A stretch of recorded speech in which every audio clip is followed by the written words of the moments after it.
আমি যদি টিচার হতে পারতাম কতই না মজা হতো। সবাইকে ইচ্ছা মতো ঝাড়ি দিতে পারতাম। আরে, আমি তো সত্যি সত্যি টিচার হয়ে গেছি। চারিদিকে সবাই এক্সাম দেওয়ার জন্য বসে আছে। আমি স্বপ্ন দেখছি না তো? যাক, আজকে আমার মনের সব ইচ্ছা পূরণ করব। ভাবতেই মজা লাগছে। দেখি আজকের কোয়েশ্চেনগুলো কেমন আসছে। বাপরে, এগুলো তো আমি সলভ করতে পারবো না। এই, তোরা কেউ দেখাদেখি করবি না। হোক, তাতে কি, আমি তো এখন টিচার।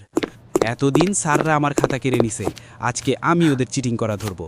এই, দেখাদেখি করবি না, সিটে গিয়ে বস। আহা, আজকে কোনো পরীক্ষার টেনশন নেই আমার, সেই মজা লাগতেছে। না, সিরিয়াস হইতে হবে।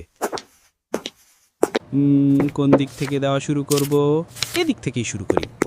এই নে ধর। সবাই মনোযোগ দিয়ে শোনো, আমি তোমাদের সবাইকে দেখতেছি, সো কেউ চিটিং করার চেষ্টা করবে না এবং পেপারে দেওয়া ইনস্ট্রাকশন মেনে চলবে। আজকে কাকে আগে চিটিং করতে ধরবো? পেছনের ওই মেয়েটা সুন্দরী আছে, ওকে আরেকটা সুযোগ দিই।